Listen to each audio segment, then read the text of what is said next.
मेरे मन में जो कल्पना थी, मैं जहाँ कार्यक्रम के लिए जा रहा हूँ वो कैसा होगा वो मैं बताता हूँ। मुझे लगा क्लासेस में बच्चों को, जिस बेटी को विजेटीआई में एडमिशन मिला है, काजल मौर्या को, काजल के साथ और बच्चों का सत्कार होगा। क्लासेस में पहले माले पर कोसी क्लासरूम में ये बच्चे बैठे होंगे, उनके शिक्षक होंगे, उनके पालक होंगे, कुछ लोग दादर में सीढ़ी पे खड़े होंगे और ये कार्यक्रम हो जाएगा। लेकिन जब मैं गाड़ी आगे लेकर के आया, हमारे ड्राइवर साहब ने बताया कि सर आगे से टर्न मारेंगे। मैंने यहाँ देखा, बोर्ड देखा, मैंने कहा कार्यक्रम तो बहुत बड़ा लिया है भाई, क्लासेस भी इतना बड़ा होना चाहिए आने वाले दिनों में। मैंने विजिलेंस को बताया कि कार्यक्रम इसी जगह पर अच्छी तरह से लिया है और इतने पालक, अभिभावक, शिक्षक, बच्चे आए हैं, आपका बहुत बहुत अभिनंदन। सबसे पहले में जिन बच्चों का यहाँ पर सत्कार हुआ है, जिन बेटियों का सत्कार हुआ है, उन सभी का हृदय से धन्यवाद करता हूँ, अभिनंदन करता हूँ। धन्यवाद इसलिए करता हूँ कि जो रिसोर्सेज, जो संसाधन, जो साधन उसके परिवार ने उपलब्ध करा के दिए, उतने ही साधनों से, उतने ही पैसों में जिस इंस्टीट्यूट में जाकर के पढ़ सकते हैं वहां पर पढ़े और पढ़ने के बाद अपनी योग्यता पुरवार करने के लिए पैसा सब कुछ नहीं है, ये दुनिया को दिखा दिया। इसलिए उन बच्चों को मैं धन्यवाद करता हूँ। विजिलेंस जी, मैं केवल ये बताना चाहता हूँ कि मैं नाम लेकर के बताऊं तो भी मुझे डर नहीं है। वो राव इंस्टीट्यूट करके कोई इंस्टीट्यूट है और राव इंस्टीट्यूट ये कम से कम 3.5 लाख रुपया फी लेती है। 11वीं, 12वीं और IIT की एंट्रेंस एग्जाम, और ये 3.5 लाख से लेकर के 4.5 लाख रुपए तक फीस लेने के बावजूद और फीस भरने के बावजूद उन बच्चों को IIT का तो छोड़ दो, विजेटीआई और थर्डोमल साहनी की भी बच्चे अपने यहाँ पर एडमिशन की है। थर्डोमल साहनी और विजेटीआई और एसटी कॉलेज में उनका कोई एडमिशन होता नहीं है। पैसा ये कभी साबित नहीं कर सकता है कि ज्यादा पैसा खर्चा करने से बच्चा अच्छी कॉलेज में एडमिशन पाता है। ये बच्चों ने साबित किया है और इसीलिए इन बच्चों का अभिनंदन करता हूँ। मैं उन पालकों को भी धन्यवाद देता हूँ, उन अभिभावकों को भी वंदन करता हूँ जिन्होंने अपने पेट के जितना ही कमाते हैं, परिवार पालने के लिए, माँ बाप को संभालने के लिए, बच्चों को पढ़ाने के लिए, घर का भाड़ा भरने के लिए, कुछ बैंक की छोटी मोटी लोन होगी वो भरने के लिए, गांव में अगर कुछ आवश्यकता होगी तो यहाँ से पैसे भेजने के बाद जो कुछ बचाना पड़ता है वो अपनी व्यवस्था में से, अपने निजी खर्चों में से बचाकर या अधिक का परिश्रम करके और एक्स्ट्रा ओवर टाइम करके और एक्स्ट्रा कमाने के लिए मेहनत करके, परिवार से समय काट करके और अपनी मेहनत करके जिन बच्चों को पढ़ाने की व्यवस्था खड़ी की है, वो सभी अभिभावकों को मैं वंदन करता हूँ। देखिए, सुविधा है और बच्चा पढ़ता है, पैसों की सुविधा है, पढ़ाने के लिए जगह की सुविधा है, उसके बाद अगर बच्चा पढ़ता है तो स्वाभाविक प्रक्रिया में पढ़ता है। लेकिन घर में कठिनाई पैसे से शुरू होती है। दूसरी कठिनाई, बच्चा अगर क्लासेस में जाता है तो ऐसे क्लासेस में जहां पर 24 घंटे आवाज आता है, बैठने की जगह कम है, लेकिन 2.5 लाख रुपया, 2.25 लाख रुपया, 1.5 लाख रुपए की फीस ये माँ बाप को परवड़ती नहीं है। इसलिए 50,000 में, 40,000 में वो भी इंस्टॉलमेंट करके, वो भी दिया तो ठीक, नहीं दिया 10,000 पिछला तो ठीक। ऐसे क्लासेस में पढ़ने के बाद अगर ऐसे माँ बाप इसी रिसोर्सेस में इन बच्चों को पढ़ाते हैं तो मैं ये सोचता हूँ कमलेश भाई कि महानगर पालिका हो, राज्य सरकार हो, मेरे जैसा विधायक हो, आपके जैसा नगर सेवक हो, गोपाल शेट्टी जी जैसा खासदार हो, इन बच्चों को पढ़ाने के बाद की पढ़ने की व्यवस्था के लिए अगर कोई एक बिल्डिंग का पहला मंजिला हमको खरीदना पड़े या उसके पास व्यवस्था मांगनी पड़े तो एक 500,000, 1,500 स्क्वायर फीट का खड़ा किया हुआ लाइब्रेरी इन बच्चों के भविष्य को कहां से कहां पहुंचा सकता है, ये बच्चों को व्यवस्था देने के लिए कुछ भी कर सकता हूं। बच्चा स्कॉलर होना चाहिए, बच्चे के अंदर अपनी काबिलियत होनी चाहिए।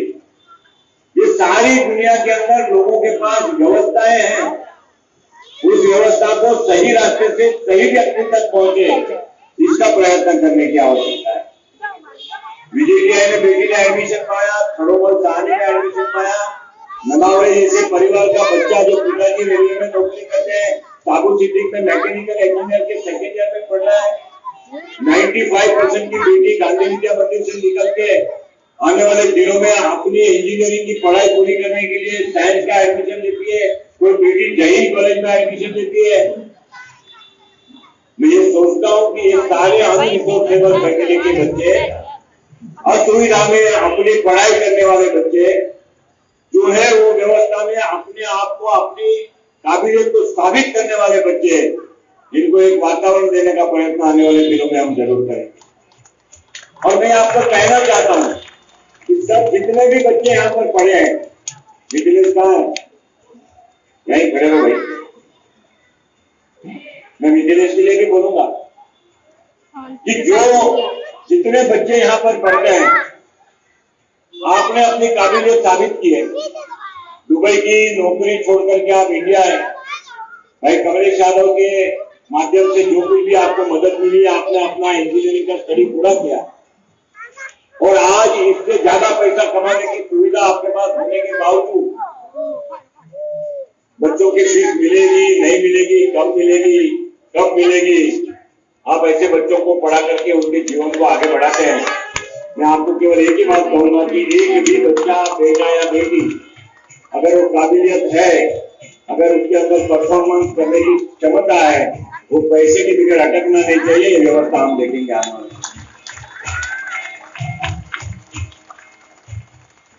और इसलिए मैं बताता हूँ, ये बेटी पढ़ करके जाएगी, मैं उन माँ बाप को पहले धन्यवाद करूंगा कि बेटियों को पढ़ाने में बहुत वर्षों तक हमने भेदभाव किया। बच्चा अंग्रेजी माध्यम में पढ़ता था, बेटी को हिंदी में पढ़ाते थे।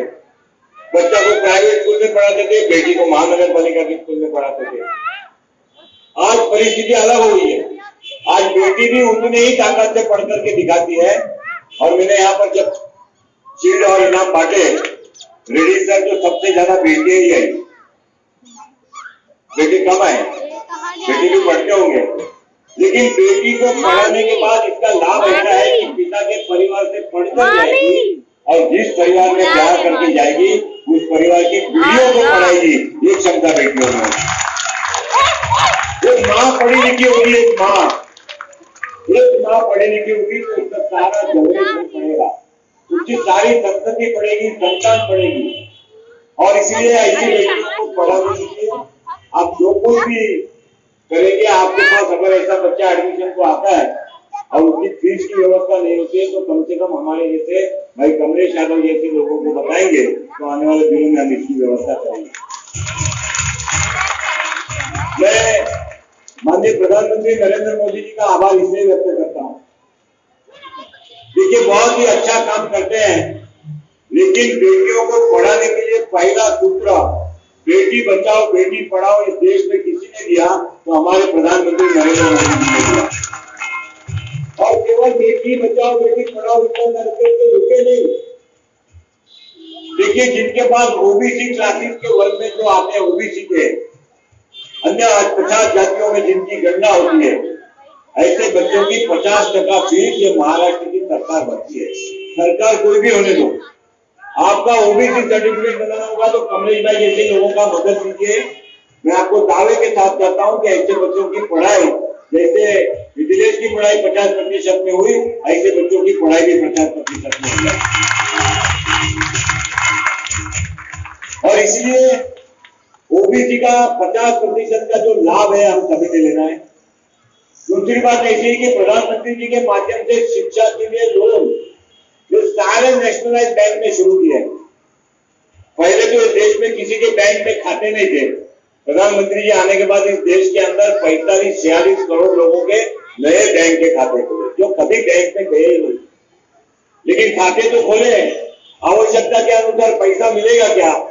पैसा भी मिलेगा। बच्चों को पढ़ाने के लिए अगर वो स्कॉलर बच्चा है,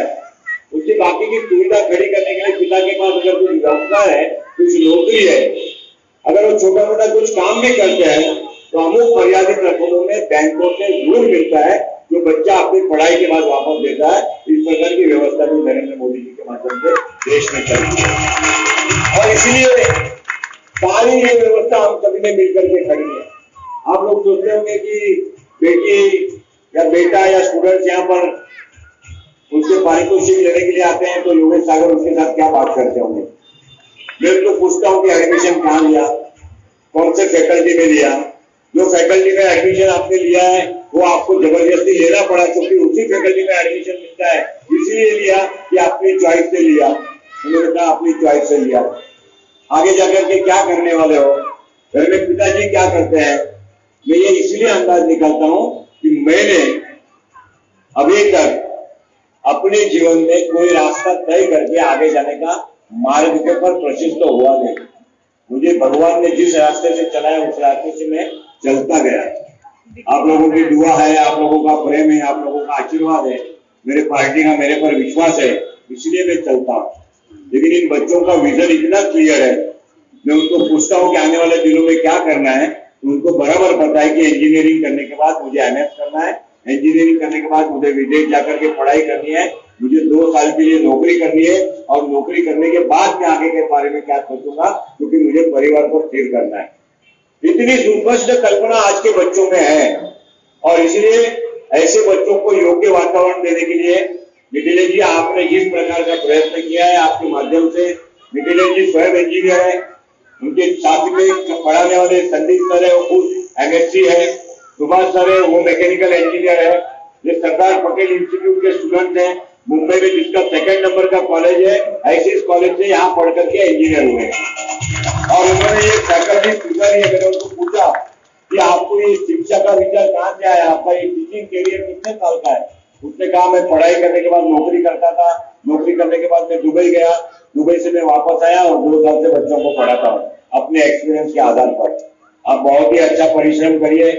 अपने आने वाले दिनों में मैं शिक्षकों को सबसे ज्यादा सम्मान इसलिए देता हूँ कि बच्चे के दिमाग में, स्टूडेंट्स के दिमाग में उसके भविष्य के सपने को बोने का काम ये शिक्षक कर सकते हैं, ये शिक्षक कर सकते हैं। माता पिता को तो क्या चाहिए, माता पिता को चाहिए बच्चा जल्दी से जल्दी काम लग जाए, कमा करके 2 पैसे घर में लाए और घर की व्यवस्था चलाने में मदद करे। सभी माता पिता की यही इच्छा होती है। लेकिन ये शिक्षक जानते हैं कि ये बच्चा आर्टिस्ट बनेगा, ये बच्चा पेंटर बनेगा, ये बच्चा इंजीनियर बनेगा, ये बच्चा डॉक्टर बनेगा, ये बच्चा आने वाले दिनों में क्या बनेगा। ये जो सपना उसके दिमाग में है, अगर वो सपना उसके दिमाग में सही रास्ते का है तो उसको प्रफुल्लित करने का, उसको पल्लवित करने का, और नहीं है तो शिक्षकों ने उसके दिमाग में ये सपना बोने का काम किया तो आने वाले दिनों में ये बच्चे अपनी ताकत से आसमान तक की ऊंचाई उड़ सकते हैं, इतना मुझे विश्वास है। मैं अपनी प्रसन्नता यहाँ पर व्यक्त करता हूँ। मैं शायद इस कार्यक्रम में नहीं आता तो बहुत कुछ घुमा देता है।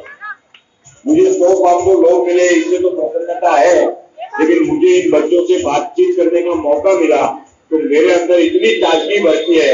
इन बच्चों के हौसले को देख करके मुझे ऐसा लगता है कि आने वाले दिनों में भारत का उज्जवल भविष्य प्रधानमंत्री नरेंद्र मोदी जी जहाँ देखते हैं जो बच्चे साकार करने में सफल होंगे। किसी भी बच्चे ने अपने दिमाग में, किसी बेटी ने, किसी स्टूडेंट ने, किसी माँ बाप ने अपने दिमाग में हमारी साधन कम है, हमारे रिसोर्सेज कम है, हमारी व्यवस्था कम है, ये सोचने की आवश्यकता नहीं है। ये केवल अपने मन की भावना है। अपने मन को इस प्रकार से तैयार करो कि कम से कम रिसोर्सेज में अगर काजल मोरिया जैसी बेटी विजयटीआई में एडमिशन ले सकती है, अगर ननावरे जैसा बेटा साबू सिद्दीक में मेडिकल कॉलेज में, इंजीनियरिंग कॉलेज में एडमिशन ले सकता है, अगर और बेटी कोई थर्मल साहनी में एडमिशन ले सकती है तो हर बेटी और हर स्टूडेंट अपनी मंजिल तक अपनी ताकत से पहुंच सकता है। आप सभी को शुभकामनाएं और धन्यवाद के साथ फिर से एक बार अध्ययन कोचिंग इंस्टीट्यूट को बहुत बहुत शुभकामना, कमाल को शुभकामना, हमारे विजय को शुभकामना, संदीप जी को शुभकामना, सुभाष जी को शुभकामना, बहुत बहुत धन्यवाद। भारत माता की, भारत माता की, बहुत बहुत धन्यवाद।